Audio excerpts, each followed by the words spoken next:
بندے ناچیز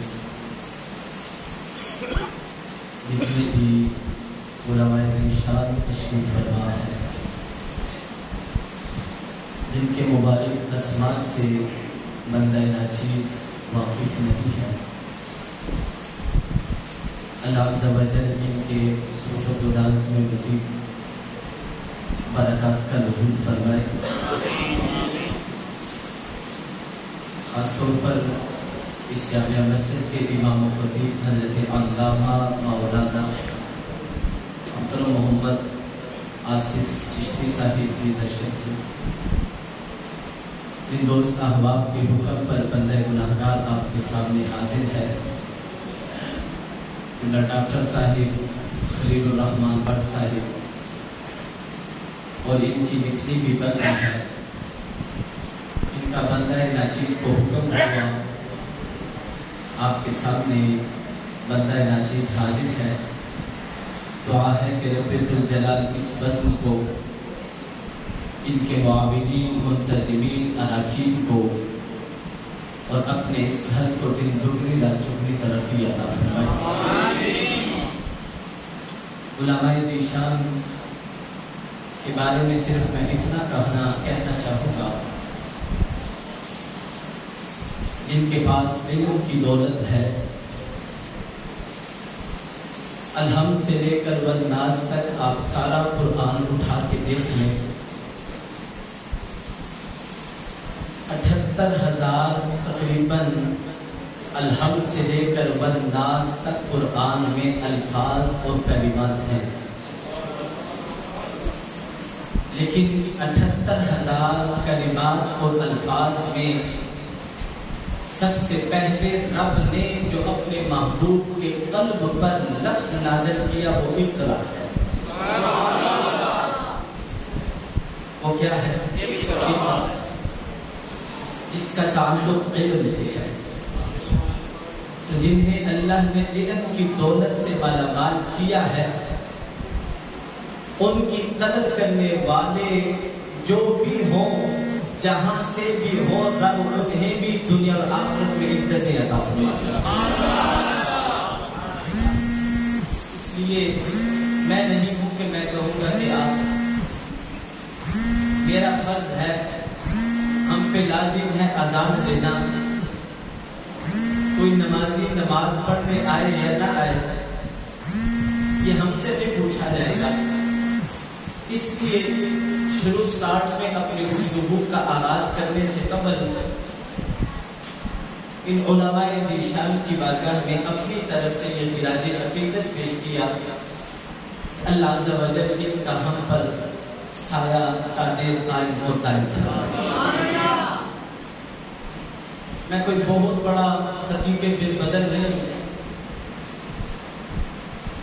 آپ کی ساتھ والی غلہ منڈی مسجد ہے، جامعہ مسجد غالباً گلزار مدینہ، اس وقت فاہم تختی بھی نہیں تھی لگی ہوتی گلزار مدینہ کی، غالباً بٹ صاحب جانتے ہیں 2003 یا 5 کا سن تھا۔ 3 سال میں نے لگاتار جامعہ مسجد گلزار مدینہ میں نماز تراویح کی امامت کروائی ہے۔ اس واقفیت کی بنا پر اور اس تعلق کی بنا پر، کیونکہ ڈاکٹر صاحب اور ان کے جو اراکین ہیں، اس بنیاد پر انہوں نے کچھ گناہگار کو بلایا۔ اللہ عز و جل کے حضور دعا ہے کہ اللہ ان کی چاہتوں کو سلامت رکھے۔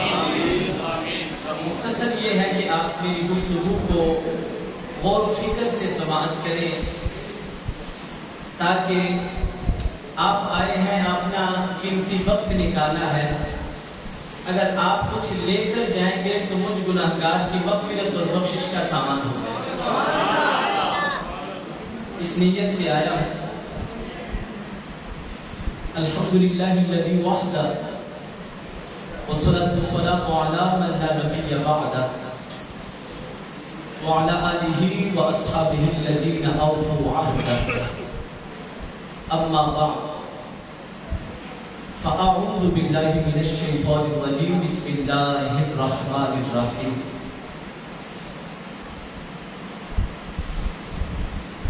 انما یرید اللہ لیذہب عنکم الرجس اہل البیت ویطہرکم تطہیرا. صدق اللہ العظیم صدق رسولہ النبی الکریم الامین. ان اللہ وملائکتہ یصلون علی النبی یا ایہا الذین آمنوا صلوا علیہ وسلموا تسلیما. آواز بلند درود پاک پڑھیے. الصلاۃ والسلام علیک یا رسول اللہ.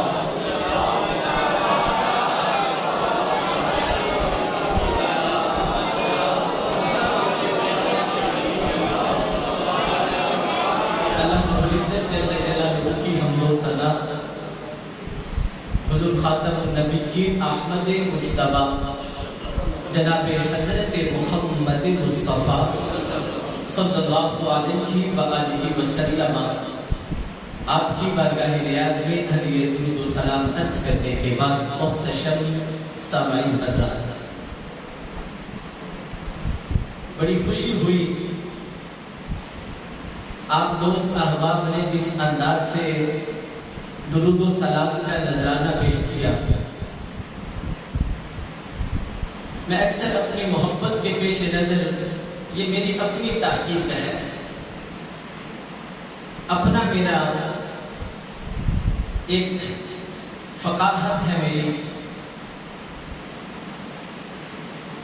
غور کیا جائے تو میرے محبوب کے نام اسم گرامی کو ہر مسلمان کے گھر میں پیدا ہونے والا صرف بچہ نہیں جانتا. اس دنیا میں اس روح کائنات پہ رہنے والا ہر فرد میرے محبوب کے نام کو جانتا ہے.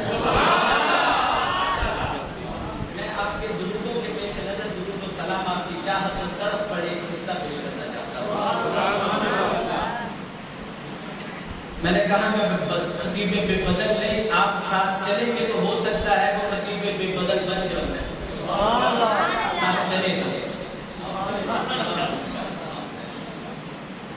حضور کا نام اسم گرامی محمد صلی اللہ علیہ وسلم. حضور کے نام مبارک کے 4 حرف ہیں. کتنے حرف ہیں؟ 4. پہلا حرف میم ہے مبارک، دوسرا حرف مبارک ہا ہے، تیسرا پھر میم مبارک ہے اور چوتھا دال ہے. علماء تشریف فرمائے کہ میری محبت ہے، اپنی طرف سے سوچ وچار کر کے میں نے اس میں تھوڑا سا غور کیا. آپ جانتے ہیں زمانے کتنے ہیں؟ 3. علماء تشریف فرما ہے 3 زمانے ہیں. ایک گزرا ہوا زمانہ ہوتا ہے جس کو ہم ماضی کہتے ہیں. کیا کہتے ہیں؟ ماضی. ماضی کس سے شروع ہوتا ہے؟ میم سے شروع ہوتا ہے. کس سے شروع ہوتا ہے؟ میم سے. میرے محبوب کے نام مبارک کا پہلا حرف بھی کیا ہے؟ میم. ایک زمانہ پایا جاتا ہے موجودہ ہو اس کو ہاتھ کہا جاتا ہے. کس سے شروع ہوتا ہے؟ ہاتھ سے. میرے محبوب کے نام مبارک کا دوسرا حرف کیا ہے؟ ہاتھ. ایک آئندہ آنے والا زمانہ ہوتا ہے جس کو مستقبل کہا جاتا ہے. کس سے شروع ہوتا ہے؟ میم سے. میرے محبوب کے نام مبارک کا تیسرا حرف کیا ہے؟ میم ہے. پتا چل گیا؟ ایک حرف مبارک دال بچ جاتا ہے. دال سے میں کہتا ہوں درود و سلام مراد ہے. رب نے محبوب کا نام ہی ایسا رکھ دیا ہے، رب بدلانا چاہتا ہے. نہ ماضی میں کوئی ایسا لمحہ گزرا ہے، نہ حال میں گزر رہا ہے، نہ مستقبل میں گزر سکتا ہے. ہر لمحہ میرے محبوب کی ذات پہ درود و سلام پڑھ جاتا رہا ہے، پڑھ جاتا رہے گا.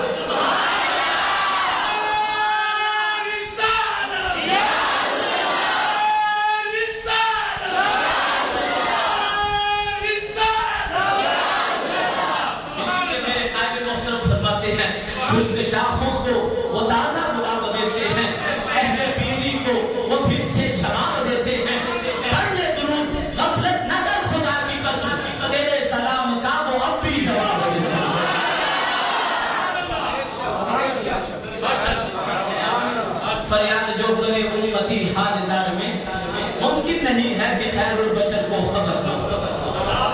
یہ تو دنیاوی بات ہے، یہ تو دنیاوی بات ہے، سرکار کے اس دنیا میں تشریف لانے کے بعد کی بات ہے۔ اگر آپ حلیت الاولیاء اٹھا کے دیکھیں نا تو اس میں حضرت عباس سے میرے قریب آقا نے فرمایا تھا میرے چچا جان كنت اسمع سرير القلب على اللوح المحفوظ وانا في ظلمة الاحشاء۔ فرمایا میرے چچا جان لوح محفوظ میں جب بھی قلم چلتا تھا میں اس دفعہ اپنی ماں کے پیٹ میں بھی اس کی آواز سنا کرتا تھا۔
یہ نعرہ بھی ایسا ہے جو باطل کے ایوانوں میں تھر تھری بجا دیتا ہے۔ مجھے ایک پی ٹی آئی کا ورکر ملا، ہمارا رشتہ دار ہے۔ پی ٹی آئی والوں کو میں تنقید کا نشانہ نہیں بنا رہا، اس کی بات کرنا چاہتا ہوں۔ مجھے کہنے لگا کہ ایک مرتبہ لاہور میں الیکشن ہو رہا تھا، میں ووٹ ڈالنے کے لیے گیا، باہر سے یکدم اور کٹر دوسرے مسلک ہے، میں بھی ذات کا پٹھان ہوں اور آپ جانتے ہیں کہ پٹھان لوگ زیادہ تر کس مسلک سے تعلق رکھنے والے، لیکن رب کا فضل ہے کہ مجھے کریم آقا کی نسبت حاصل ہے۔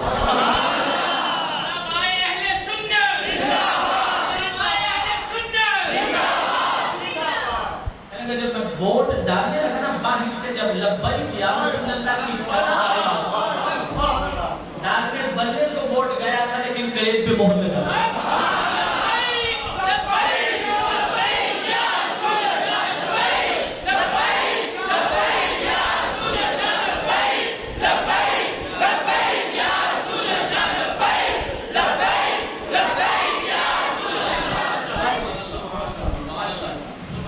بلا تبلیغ اپنی گفتگو کا آغاز کرنا چاہتا ہوں۔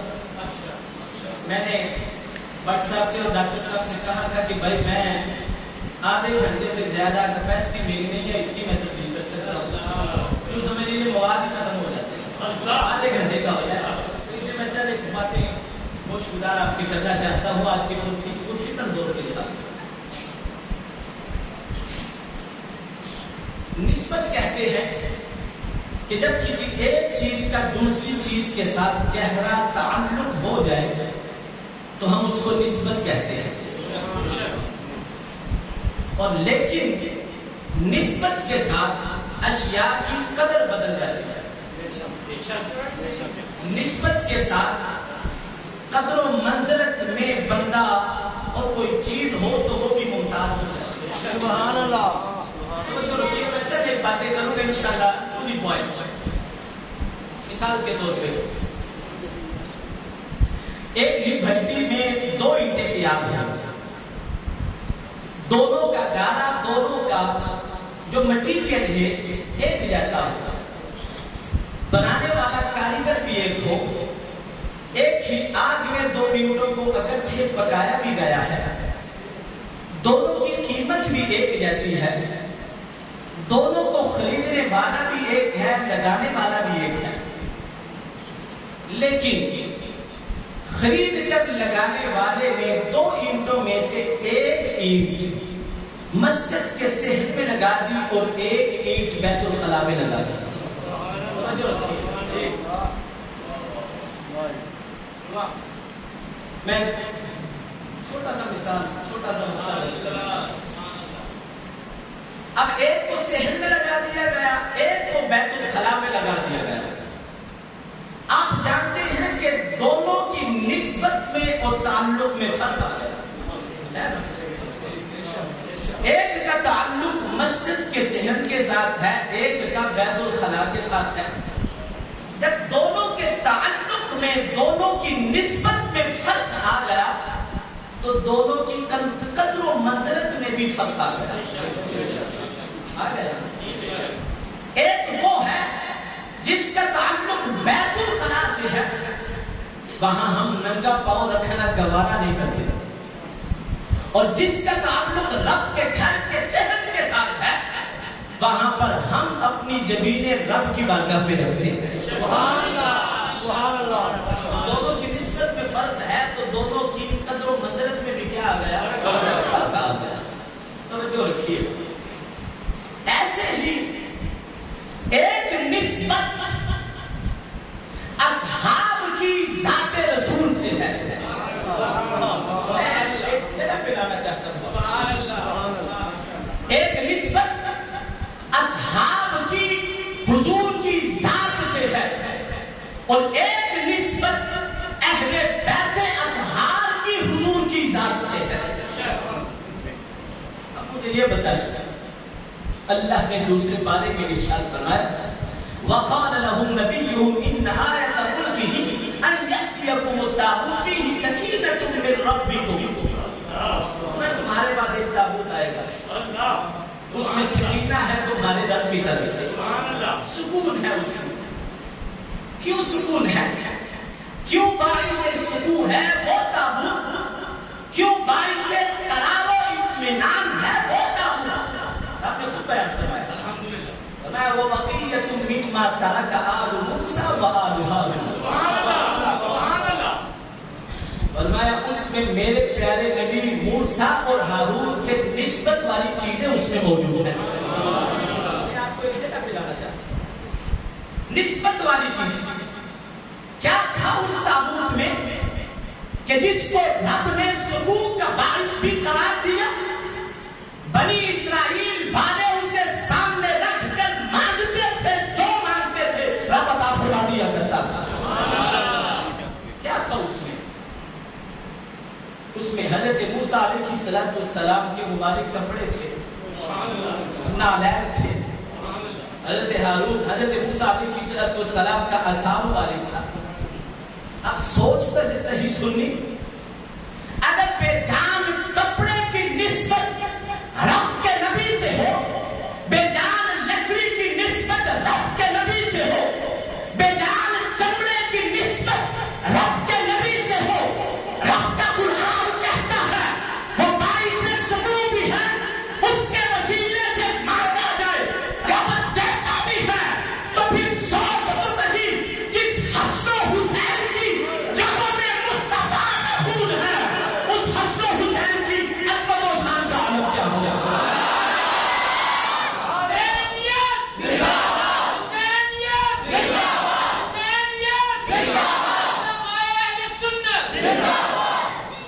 میری بات سمجھ آ رہی ہے؟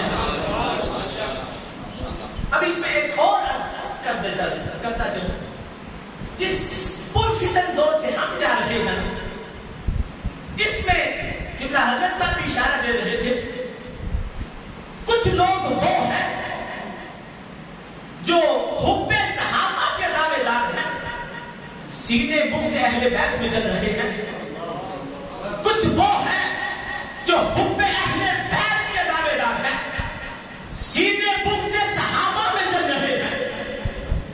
اگر میں قرآن پڑھ کے بتا دوں یہ تو منافقین کا طریقہ ہے، میں ثابت کروں گا کہ ایک سنی ہی سچا ہے اور سچا ہے۔ ہے نا رب کا قرآن؟ میرا رب فرماتا ہے